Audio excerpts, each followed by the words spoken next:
जेहला में साबिक नून लीगी एमपीए चौधरी नदीम खादम ने साथियों के हमरा मकामी रेस्टोरेंट मैनेजर को तशद्दुद का निशाना बनाया।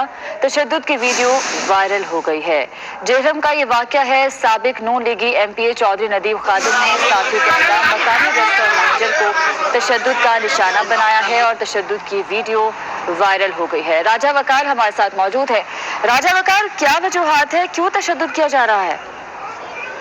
देखिए जी, जैसा आप वीडियो में देख सकते हैं कि चंद अफराद तशद्दुद कर रहे हैं। जब वाक़या वीडियो वायरल हुई तो मौके पे उस वक्त पुलिस पहुंची। तो ये नदीम खादम है, नदीम खादम चौधरी नदीम खादम साबिक एमपी है पाकिस्तान मुस्लिम लीग नून के। जब उनसे रब्ता किया गया तो उन्होंने बताया कि एक शख्स है, उसके साथ निजी मामलात थे, उनके कारोबारी मामलात थे, जिसका लेन देन काफी अच्छा से चल रहा था, लेकिन उन्होंने उससे कोई बकाया जात नहीं दी है। तो जब वो उस हिसाब वगैरह लेने गए तो वहाँ पे जो मालिक है उन्होंने आपस में गालन गलोच हुई, जिसके बाद ये तशद्दुद का वाक़या पेश आया।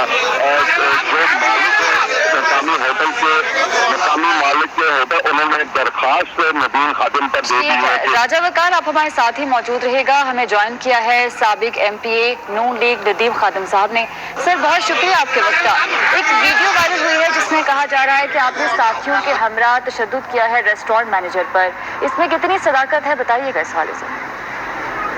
हेलो जी सर, आपको सुन पा रहे हैं हम। आपकी कब आ रही है जी, फिर बात कीजिएगा। सर, एक वीडियो वायरल हुई है जिसमें ये इल्जाम लगाया जा रहा है कि आपने अपने साथियों के हमरा मकामी रेस्टोरेंट मैनेजर को तशद्दुद का निशाना बनाया है। इस वीडियो के हवाले से क्या कहेंगे आप? देखिए जी, ये बिल्कुल मन गलत खबरें मेरे खिलाफ चल रही हैं। पहली बात है, मैं किसी के रेस्टोरेंट पे नहीं गया, ये मेरा अपना ज़ाती रेस्टोरेंट है। मैं 50% का मालिक हूँ उसमें, और मेरा एक पार्टनर है जो 50% का इसमें, वो भी प्रॉपर्टी में प्लस बिजनेस इसमें मालिक है। और वो पिछले 1.25 साल से ना मुझे हिसाब दे रहा है। पहले वो रेगुलर बैंक में या मुझे आके घर में पैसे दे देता था सारा हिसाब करके। मैं अब क्योंकि मैंने इस दफा इलेक्शन कौमी असम्बली का नून लीग के प्लेटफॉर्म से लड़ा है, हल्का NA66 से, तो मेरे सियासी मुखालफिन जो है उनके साथ उसका उठना बैठना हो गया, और उसने कुछ बदमाशी शुरू कर दी कि इनको पैसे नहीं देने। तो ना मुझे हिसाब दे रहा है। मैं उसकी तकरीबन 1 साल से मिन्नतें कर रहा था। इस दौरान मेरी फूफो जी जो है वो बड़े सीरियस पेशेंट थे, उनके डायलिसिस होते रहे हैं, और वो क्रिटिकल पोजीशन में थे, और वो अल्लाह को प्यारे हो गए हैं, तकरीबन 2 माह हो गए।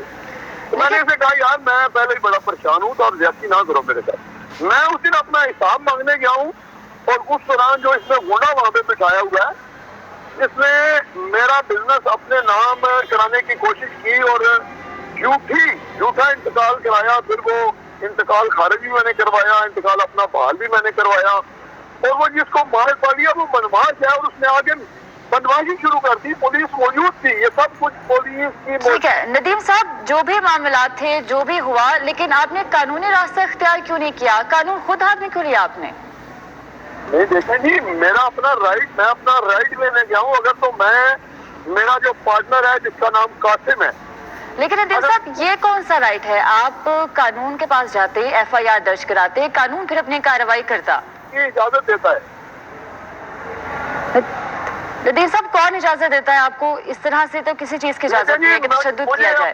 अपने हकूक का तहफ़्फ़ुज़ करना जो है, मेरे मुल्क का कानून मुझे इजाजत देता है कि मैं अपने हकूक का तहफ़्फ़ुज़ करूँ या अपने हक का तहफ़्फ़ुज़ करूँ। मेरे मुल्क का आईन मुझे इजाजत देता है। नदीम साहब, कोई कानून आपको इस चीज की इजाजत नहीं देता। कानून इसीलिए है कि वो आपको इंसाफ दिला सके, आपकी मदद के लिए ही है कानून। तो आपको कानून के पास जाना चाहिए था, बजाय इसके कि आप खुद कानून को अपने हाथ में ले लेते और तशद्दुद करते इस तरह से। मैडम कोई कानून को हाथ में नहीं लिया। मुझे पता है मैं अपोजिशन में हूँ, मैं पाकिस्तान मुस्लिम लीग नून के साथ मेरा तल्लुक है, और मेरे वाले साहब 8-9 दफा MP MNA रहे हैं, मैं 2 दफा रह चुका हूँ। इस दफा कौमी का मैंने इलेक्शन लड़ा है। मैं अपने जिले में अपनी टीम नून लीग की टीम को लीड कर रहा हूँ। मैं इतना बेहतर इंसान नहीं हूँ कि मैं कानून को हाथ में लूंगा। मैं अपना हक लेना गया हूँ, वो मेरी प्रॉपर्टी है। मैं अपनी प्रॉपर्टी में मैडम गया था, मैंने कोई गलती नहीं, ना मैंने उनको निकालने की कोशिश किया। मैंने कहा आप भी बैठो, आपका भी हक बनता है। जिस बंदे को मार पा लिया वो बदमाश आदमी है देखिए वो। सर, चाहे आपकी अपनी प्रॉपर्टी है, लेकिन किसी पर इस तरह से तशद्दुद करना, अगर वो आपका पार्टनर भी है तो इस तरह से तशद्दुद करना बिल्कुल जायज नहीं है। अगर अब आपके खिलाफ कार्रवाई करेगी जाएगी। मेरी अर्ज सुन ले, मैं बड़े अदब के साथ, मैं कैटेगोरिकली बात कर रहा हूँ आपके साथ कि आपको सारी वीडियो नजर नहीं आई। वो एक बंदा जो साफी मौजूद था उसने ये क्लिप बनाए हैं, पहले उसने हमला किया है मेरे बंदे के ऊपर, गाड़ियां निकाली हैं उसने, और उसके 2 बंदे थे वो भाग गए। ठीक है नदीम साहब, आप कह रहे हैं पहले उन्होंने हमला किया है, क्या आपके पास कोई वीडियो, कोई एविडेंस है? क्योंकि जो वीडियो हमारे सामने है उसमें आपका और आपके साथियों का चेहरा वाज़ेह नजर आ रहा है। मैडम लड़ाई तो जो आपके पास क्लिप आया उससे 3-4 मिनट पहले लड़ाई शुरू हुई थी, उसके साथ बंदे थे, फिर वो भाग गए सारे। आपको बिल्कुल लड़ाई के एंड वाला क्लिप मिला है, मेरे पास कोई ना वीडियो है, ना मैंने बनाई है, ना मैंने किसी की ड्यूटी लगाई थी, ना हम लड़ने गए थे, ना मैं लड़ने की नीयत से गया था। मैं तो अपने दफ्तर गया था, अपने ऑफिस गया था, अपने रेस्टोरेंट में गया था। अच्छा नदीम साहब, आपका होटल है, जैसे कि आप कह रहे हैं कि आप इस होटल के मालिक हैं, तो सीसीटीवी कैमरे तो लगे होंगे? जी। तो उन सीसीटीवी कैमरों की फुटेज आपने निकलवाई कि आप, क्योंकि आपके खिलाफ जो है, आपके खिलाफ एक वीडियो सामने आई है, तो वो सीसीटीवी फुटेज आप निकलवाएं, हमें भिजवाएं, हम दिखाते हैं लोगों को दोनों रुख। देखिए मैं 8 घंटे बाद, हमें डीपीओ साहब ने कहा कि आपका 3 दिन का टाइम है, आप चलें, और उसके बाद ट्यूसडे को यानी कि मंगल वाले दिन डीपीओ साहब ने हमें सुनना है। मैं उसके बाद आ गया हूँ, ना मैंने कोई चीज शूटिंग देखी है, ना मुझे जरूरत है फुटेज की, क्योंकि मैंने कोई गलत काम नहीं किया। अगर फुटेज थी भी तो उनके पास। अच्छा, फुटेज में देख रहे हैं कि पुलिस आई है, बताइएगा पुलिस आप लोगों ने बुलवाई थी या जो मुखालिफ पार्टी थी उन्होंने? देखिए जी, मैं जब रेस्टोरेंट गया हूँ तो मैं, एक मेरे कजन थे मेरे साथ, और एक मेरा सीनियर था, और एक मेरा और मुलाजिम है, वो मेरे साथ, हम 4 आदमी गए थे। जब उन्होंने पुलिस बुलाई है, ये जो लोग इकट्ठे हुए हैं, उसके बाद सारा कुछ हुआ, और पुलिस उन्हीं ने फोन करके बुलाई है, क्योंकि मेरे साथ तो पहले कोई झगड़ा हुई नहीं, पुलिस उन्होंने ही बुलाई है, और मैं सिर्फ 4 आदमियों के साथ रेस्टोरेंट में गया हूँ। ठीक है, साबिक एमपीए नदीम खालिद साहब हमारे साथ मौजूद थे, आपका शुक्रिया। रावलपिंडी कचहरी के करीब फायरिंग से शहीद होने वाले एसएचओ थाना रेस को